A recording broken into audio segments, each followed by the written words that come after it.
त्या महामंडळांना एक छदम देऊ नये या अर्थमंत्र्यानं कळत नाही सोशल जस्टिस कळतो का अजितदादा पवारांना सोशल जस्टिस? ज्येष्ठ नेत्यावर आरेतुरीची भाषा करतोय, त्यामुळे तुझ्यासारख्या विकृताला YZ पासिंग तुझ्या गाडीचं का ठेवा म्हटलं मी तशा लोकाला आणि झाकण जुल्याला अशा तुझ्या अवकातीतच उत्तर द्यावं लागतं. विषय होता फक्त ड्रायव्हरला पगार न मिळाल्याचा आणि टीका पोहोचली YZ म्हणण्यापर्यंत. लक्ष्मण हाके आणि अमोल मिटकरी यांच्यातील वाद विकोपाला गेला. पातळी सोडून टीका सुरू झाली. नेमका हा प्रकार काय आहे? हाके आणि मिटकरींमध्ये वाद का उफडला हे सविस्तर सांगते. त्याआधी हा व्हिडिओ एकदा पहा. तो भुंकत राहिला तर मी बोलत राहणार. तो माझ्या कपड्यावर जातोय का? मी त्याचं असं आहे, मी त्याचं अंतर्वस्त्र पण शिल्लक नाही ठेवणार. सारथीला निधी मिळतो पण महाज्योतीला मिळत नाही. अजित पवार राज्याच्या तिजोरीला चिटकून बसलेत असा आरोप करत लक्ष्मण हाके यांनी अजित पवारांवर वैयक्तिक टीका केली होती. दादा पवार, तुम्ही सारथीची एक मोठी बिल्डिंग उभी केली पुण्यामध्ये, महाज्योतीला साधं कार्यालय नाही. त्यामुळे अजितदादा पवार हे अर्थ खात्याला मी परत एकदा सांगेन का चिकटून बसलेत. या दरम्यान हाकेंच्या ड्रायव्हरचं प्रकरण समोर आलं. सोलापूर जिल्ह्यातील सचिन बंडगर नावाचा व्यक्ती ओबीसी नेते लक्ष्मण हाके यांच्या गाडीवर ड्रायव्हर म्हणून काम करत होता. हाकेंसोबत गेली 5-7 वर्षापासून आहे. ड्रायव्हर आणि सोशल मीडिया हे सगळं एकटा बघत होता. या दरम्यान हाकेंनी तुमच्या मिसेसला नोकरी लावतो असं आश्वासन ड्रायव्हरला दिलं होतं, पण माझा 2 वर्षाचा पगार आणि सोशल मीडियाचे ठरलेले पैसे सुद्धा दिले नाहीत असा आरोप ड्रायव्हरने केल्याने खळबळ माजली. हाच धागा धरून राष्ट्रवादीचे नेते अमोल मिटकरी यांनी ट्विट करत हा सगळा प्रकार समोर आणला. मात्र या दरम्यान बोलताना मिटकरींनी हाकेंना झाकण झुल्या आणि YZ अशी उपमा दिली आणि दोघांमधील वाद पेटायला सुरुवात झाली. YZ पासिंग तुझ्या गाडीचं का ठेवा म्हटलं मी तशा लोकाला आणि झाकण जुल्याला अशा तुझ्या अवकातीतच उत्तर द्यावं लागतं. मिटकरींनी YZ म्हटल्यावर हाकेंनी थेट अवकातच काढली. अमोल मिटकरींची अवकात काय? तो पवार फॅमिलीकडे धुणं भांडे करायला जातो अशा शब्दात हाकेंनी मिटकरींना उत्तर दिलं. आपली अवकात काढल्याने मिटकरी तुफान चिडले. मिटकरींनी हाकेंच्या थेट अंतर्वस्त्रावरच बोट ठेवलं. तो माझ्या कपड्यांवर जातो काय? मग मी त्याचे अंतर्वस्त्र पण शिल्लक ठेवणार नाही.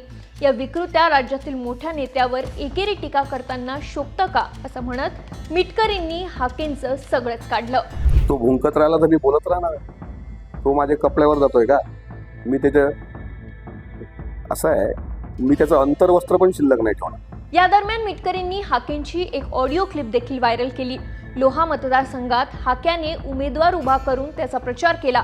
ओबीसी बांधवांची सहानुभूती मिळवण्यासाठी स्वतःच गाडी फोडून घेतली आणि लोहा मतदारसंघात स्टंट केला. आर्थिक देवाणघेवाण करून ऐनवेळी आपल्या ओबीसी बांधवाला उमेदवारी अर्ज मागे घ्यायला लावला असा आरोप मिटकरींनी हाकेंवर केला. मी भोकरून बोलतो, प्रहार पक्षाचा तालुका अध्यक्ष ॲडव्होकेट कुंठे.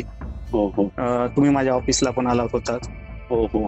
साहेब, मी माझ्या पक्षाकडून नामदेव इलवाड यांना एबी फॉर्म दिला होता, त्यांना उभं केलं होतं. त्यांनी आज विड्रॉल केला साहेब आता उमेदवारी अर्ज.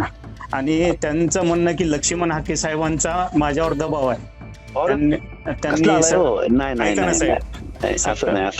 ऐका ना सर, मी दबाव करू शकतो का? नाही ऐका ना सर, मला माहित आहे म्हणूनच मी कॉल केला आहे. मी सुरुवातीला अजित पवारांवर वैयक्तिक टीका केली, मात्र आता आपल्यावर वैयक्तिक टीका होत असल्याने हाकेंचा तिळपापड व्हायला लागला होता. अखेर अजित पवार यांच्यावर टीका करताना हाकेंची जीभ घसरल्याचं पाहायला मिळालं. अजित पवार हा चोरांचा, दरोडेखोरांचा, कारखानदारांच्या पक्षाचा प्रमुख आहे. महाराष्ट्रात मीच कसा शहाणा आहे आणि मलाच कशी अक्कल आहे हे ते दाखवण्याचा प्रयत्न करताय. कारखाने तुमचे, बँका तुमच्याकडं, शिक्षण संस्था तुमच्याकडं आणि कर्मवीर अण्णांची गोरगरिबाच्या, शोषिताच्या, वंचिताच्या घरामध्ये ज्ञानाचा दिवा घेऊन जाणारी संस्था, ही संस्था सुद्धा या पवार फॅमिलीनी गिळंकृत केली. या महाराष्ट्र शासनाच्या तिजोरीवर दरोडा घालणारे हे अजित पवार. का लागतंय सातत्यानं त्यांना अर्थमंत्रीपद? अजित पवार कुठलाही निधी मंजूर करताना अंतिम निर्णय मुख्यमंत्री देवेंद्र फडणवीस यांच्या स्वाक्षरीने होतो, पण हाकेंना हे मान्य आहे का असा सवाल मिटकरींनी केला. मिटकरींनी नियमाची पायरी दाखवल्यामुळे यावर बोलताना हाकेंची भाषा मवाळ होताना पाहायला मिळाली. अनेकदा हाकेंच्या भाषेत विरोधाभास दिसून येत आहेत. एकदा म्हणतात आपण महायुतीच्या बाजूने, तर दुसरीकडे म्हणतात अजित पवारांनी निधी वाटप केल्याची श्वेतपत्रिका काढावी, अशी दुहेरी भूमिका घेत असल्यामुळे हाकेंना नेमकं काय साध्य करायचंय हेच स्पष्ट होत नाहीये. मात्र यावरून अमोल मिटकरी आणि हाकेंमधील गोचिड पासून YZ पर्यंत होणारी टीका थांबायचं नाव घेत नाहीये. त्यामुळे आता यात वरिष्ठ काही हस्तक्षेप करतात का, की हा वाद असाच सुरू राहतो, हे पाहणं महत्त्वाचं ठरणार आहे. तुम्हाला ही माहिती कशी वाटली आम्हाला कमेंट करून सांगा आणि सरकारनामाला सबस्क्राईब करायला विसरू नका.